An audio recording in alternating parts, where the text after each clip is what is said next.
Beacon Press Audio presents You Only Get What You're Organized to Take. Lessons from the Movement to End Poverty by Liz Theoharis and Noam Sandweiss-Back. This audiobook is narrated by Candace Fitzgerald, published by Beacon Press Audio, 2025. Author's Note. This book was written collaboratively. The pages that follow reflect our shared conversations and insights. Most of the stories and personal reflections are drawn from Liz's life and leadership within the movement to end poverty over the last 3 decades. When we use first-person singular, it is Liz speaking.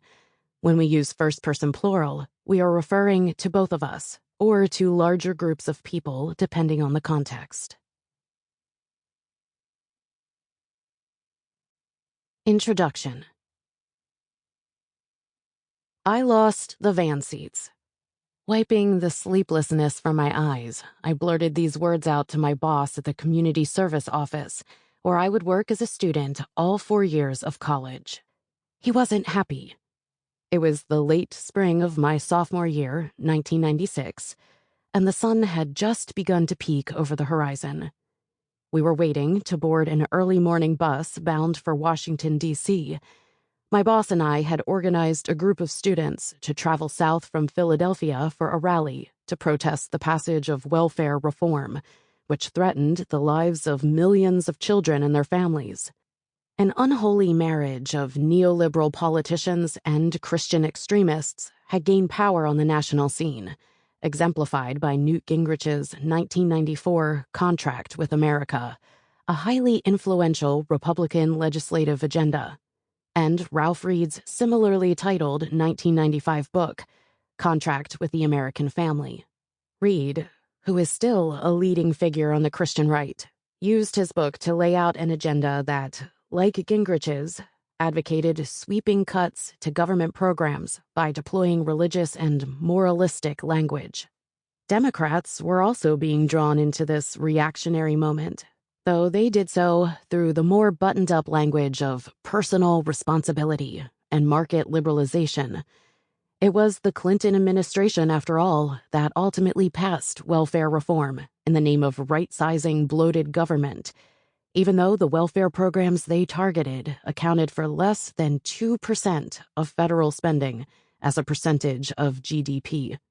In stark contrast to this supposedly necessary fiscal austerity, bipartisan public investments in law and order were on the rise.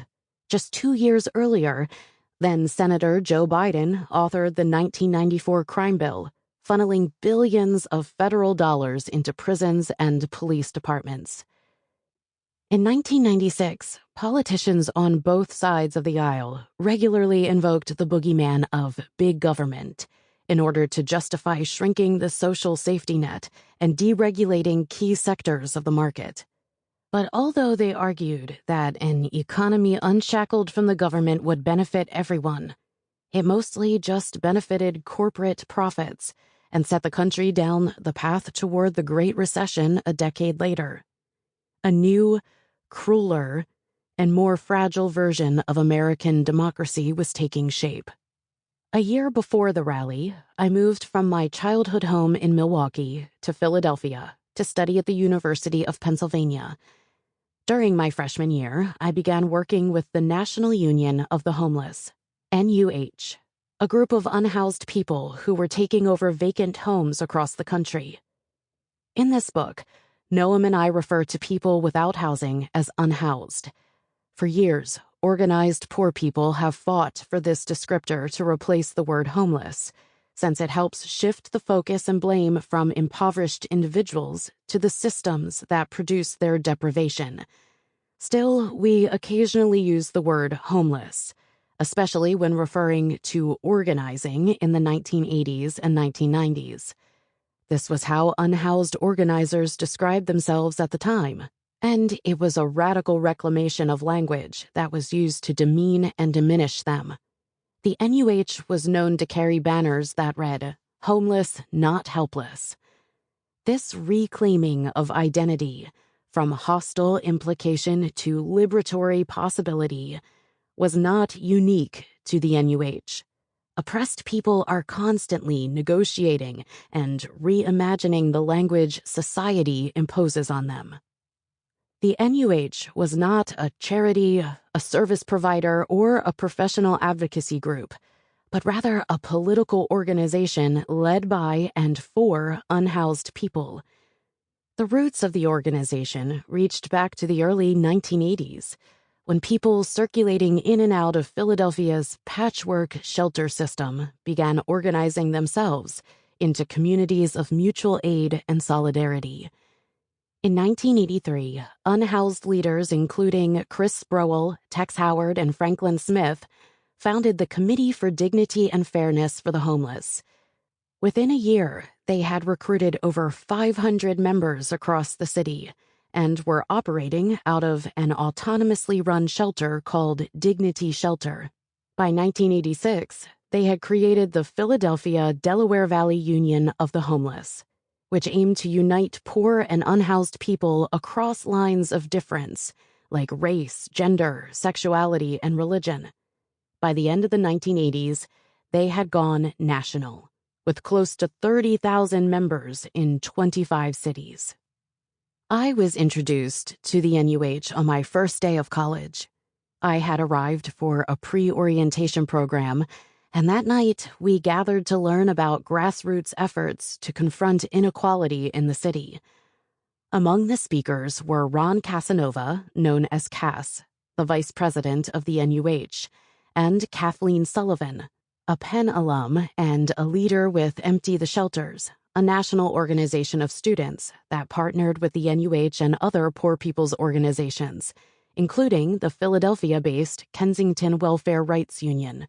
Casanova was a sincere, tenacious, formerly unhoused Nuyorican man in his mid-40s, who had previously been a leader in the Tompkins Square Park rebellions in the East Village of Manhattan during the late 1980s. By the time I met him, he had served countless roles with the NUH: strategist, agitator, takeover expert, mentor, cook, and confidant to many. He was also a brilliant artist who painted vivid and impressionistic depictions of the struggle for housing and dignity. Standing beside Casanova was Sullivan, a study in contrast. She was a white woman in her early 20s and had recently graduated from Penn.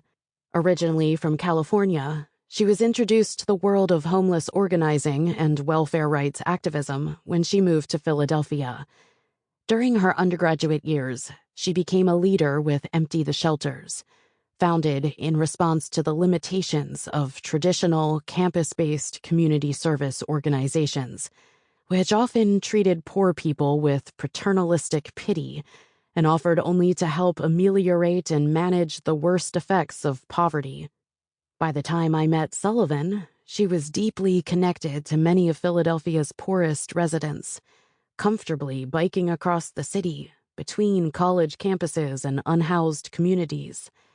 She was a gentle, unassuming presence, but when I heard her speak that first night, it was also clear that she was guided by a fierce and unflinching moral compass.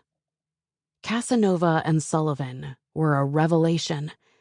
They described the grassroots organizing they were doing and what it meant to build power among the poor, to support everyday people coming together to create deep and lasting change in our society. These two organizers, from very different walks of life, were not simply bemoaning homelessness and poverty, nor were they asking for sympathy. They had a deep analysis of the situation, its systemic causes and its history, as well as its solutions, which started with poor and unhoused people taking action together. In hindsight, the timing of my introduction to these two organizers was immensely tragic. Just a few months later, Sullivan was killed by a drunk driver while biking home from her job at the Cheesecake Factory. The night I met her, though, she was all hope and possibility. Listening to her and Casanova, I was fired up. Within a few months, I joined the movement, and I never left. Sample complete. Ready to continue?